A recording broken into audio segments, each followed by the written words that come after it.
Bueno, buen día a todos. Vamos a empezar con el tutorial de la clase número 2, donde vamos a seguir trabajando con el concepto de solución, ¿sí? En la anterior clase vimos que las soluciones eran mezclas homogéneas de dos o más sustancias, generalmente formadas por un soluto y un solvente. El soluto es la sustancia que se encuentra en menor cantidad y el solvente la que se encuentra en mayor cantidad. Vamos a ver un ejemplo de una solución, cómo se preparan, donde vamos a ver una persona o un científico que está mezclando una sustancia sólida que se llama sulfato de cobre, que es de color azul, con agua. Es decir, tenemos un soluto, que es el sulfato de cobre, y un solvente, que es el agua. Lo va a mezclar, lo voy a ir pasando adelantando para que lo vean con mayor rapidez. Lo va a mezclar con un agitador magnético, que es un metal ahí que está metido en el medio, recubierto, donde se lo pone arriba de un imán que gira, y esto genera que haya una mezcla que se agite constantemente. Y después de un tiempo vamos a ver cómo estos cristales que están en el fondo comienzan a disolverse en el agua y a formar lo que se llama una solución, una mezcla homogénea. Ven que ahora se forma una sola fase. Veamos un ejemplo ahora de cuando no se forma una solución, es decir, cuando se forma una mezcla heterogénea entre el agua y el aceite. Bien, en este caso vemos, lo voy a poner de nuevo porque se adelantó. Vemos cómo tenemos una sustancia que es el agua y se va agregando aceite para formar una mezcla heterogénea. Van a ver que no se forma una solución, no se forma una sola fase, sino que se mantienen las dos fases, ¿sí? Bien. ¿Por qué a veces se forma una mezcla heterogénea y por qué a veces se forma una sola fase, como en el caso del agua y el sulfato de cobre? Depende de las fuerzas de atracción que haya entre las moléculas. Es decir, entre el sulfato de cobre y el agua, como en este caso, hay mucha atracción entre sus moléculas, mientras que en el aceite y el agua no hay mucha fuerza de atracción entre estas dos sustancias, entre las moléculas. Entonces no permite que el aceite se meta en el medio de las moléculas del agua. La clase de hoy que vamos a hacer, vamos a tratar de identificar cuándo se forma una solución y cuándo no, es decir, predecir. ¿Y de qué depende esto? Depende de si las moléculas son polares o no polares. Y para eso vamos a analizar el documento que yo les adjunté, donde van a trabajar, como dice ahí en la clase virtual número 3, la polaridad de las moléculas, ¿sí? ¿Cuándo una sustancia es polar? ¿Sí? Cuando tiene alguno de los átomos electronegativos que ahora les voy a mostrar en la tabla periódica. Lo voy a poner acá. Si la sustancia tiene moléculas que presentan, si carga, ahí está. Si la sustancia presenta alguno de estos átomos que aparecen acá, el nitrógeno, el oxígeno, el flúor y a veces puede ser también el cloro, ¿sí? La sustancia la vamos a considerar polar. ¿Por qué? Porque las moléculas que están formadas, las moléculas que forman esa sustancia son polares. La pregunta es ¿por qué? ¿Qué significa que estos átomos sean muy electronegativos? Significa que suelen atraer los electrones hacia su zona. Entonces, para entender este concepto vamos a tratar de entenderlo con la molécula de agua. Acá tengo la molécula de agua.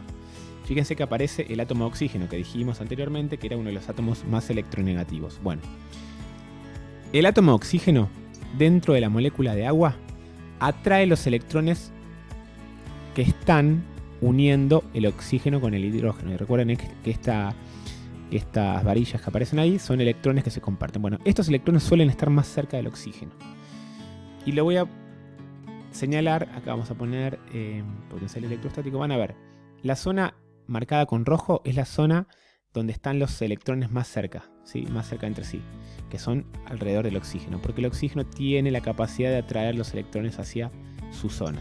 En cambio, los hidrógenos pierden no es que los pierden, sino que los electrones van a estar más alejados de ellos.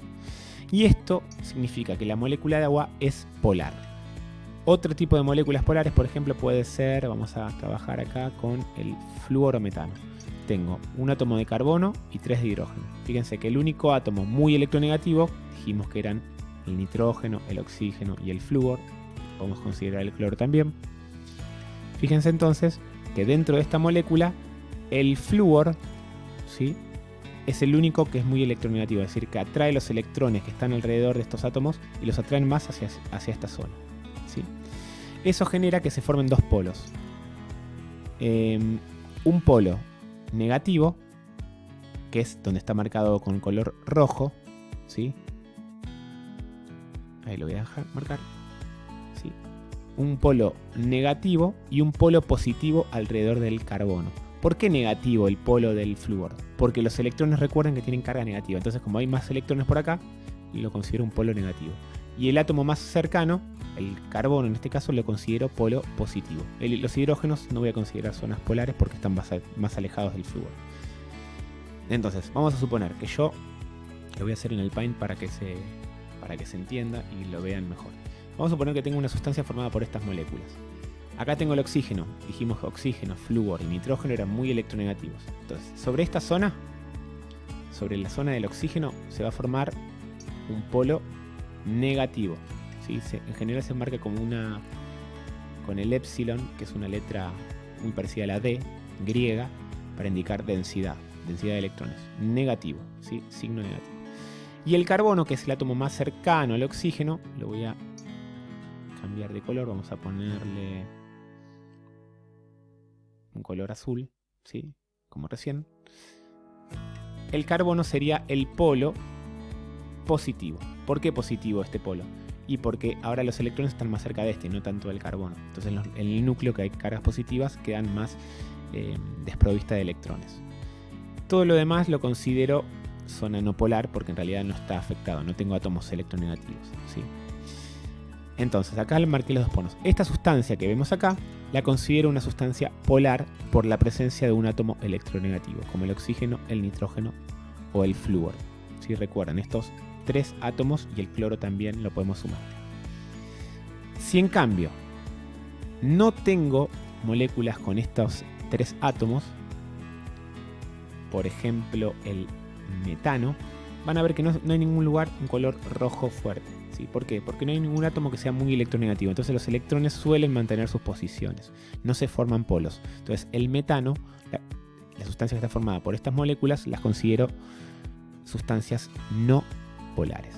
¿Por qué es importante esto? Bueno, es importante porque fíjense acá que tenemos una regla general de la solubilidad. Dice, las sustancias polares, como por ejemplo el alcohol, se pueden disolver en otras sustancias polares, como por ejemplo el agua. Sustancias no polares, acá dice apolares, pero lo mismo, como por ejemplo la nafta o la gasolina, no se se pueden disolver solamente en no polares. Por ejemplo, un solvente que es muy conocido, que es el benceno. La gasolina no se disuelve en agua, voy a volver, porque el agua es polar, en cambio la gasolina es no polar, pero sí se disuelve en algo no polar, como por ejemplo el benceno.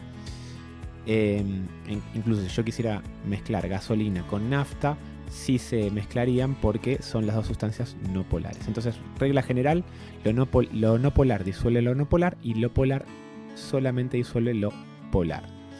Entonces, teniendo en cuenta esto, las actividades que ustedes van a hacer, que se los voy a poner acá, primero van a hablar un poco de lo que es van a ver un texto que habla de lo que es la electronegatividad. Léanlo, por favor, así van entendiendo mejor este tutorial. Les pregunta cuáles son los dos factores que determinan si una molécula es polar o no polar. Uno va a ser, obviamente, la presencia del átomo electronegativo, como vimos el oxígeno, el nitrógeno y el flúor. Y también habla de la forma de la molécula, de la geometría molecular. Por ahora esto no le vamos a dar mucha importancia porque lo vamos a ver más adelante. Pero tengan en cuenta que la forma, además de la presencia del átomo electronegativo, es muy importante. Bueno, y después tienen que identificar acá los polos, como hice yo recién con el Paint. Bueno, lo tienen que hacer también. En los casos de lo que no parezcan átomos muy electronegativos dentro de la molécula, no lo van a considerar no polar, obviamente, ¿sí? Y trabajan también con la molécula de agua, que recién la mostré en una simulación, ¿sí? Bien, entonces los objetivos de la clase de hoy es identificar cuándo una molécula es polar o no polar, entender el porqué y saber también que lo no polar disuelve lo no polar y lo polar disuelve lo polar, ¿sí? Ténganlo en cuenta para la última actividad que habla de eso, de cuando se forma una solución o no, ¿sí? Bueno, si alguno no comprendió algo, recuerden que estoy abriendo clases de consulta de Zoom. Estén atentos al Classroom, siempre son en horario de colegio, en el horario de la materia. Y si no, me van preguntando también por el Classroom de manera escrita, ¿sí? Yo les contesto ahí.